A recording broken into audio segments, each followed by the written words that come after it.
你好啊，珍姐，我係嚟 in 呢個店長嘅。你好，點解你帶住個 cam 嘅？冇啊，我係想錄低我哋嘅溝通過程，方便有去勞工處告你哋啊嘛。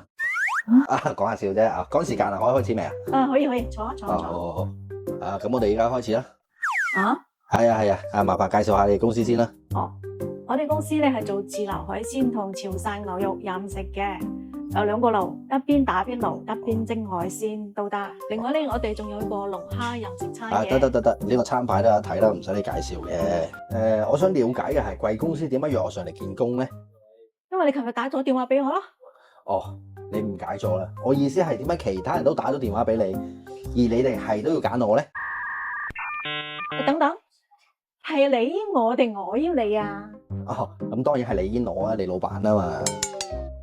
咁你簡單介紹自己先啦。好啊。人啊？冇啦。係啊，你叫我簡單介紹自己啊嘛，我係一個人啊，咁幾簡單啦，係咪先？咁你期望人工係幾多啊？我期望啊，10個億啊。你係咪玩嘢啊？咁你話期望啊嘛，期望越高越好噶啦，係咪先？你都唔期望你自己係最低工資噶嘛？咁又係。咁我問完你，你仲有咩想問啊？你有咩想問啊？我係問你，你仲有咩想問啊？我想問嘅就係你有咩想問啊？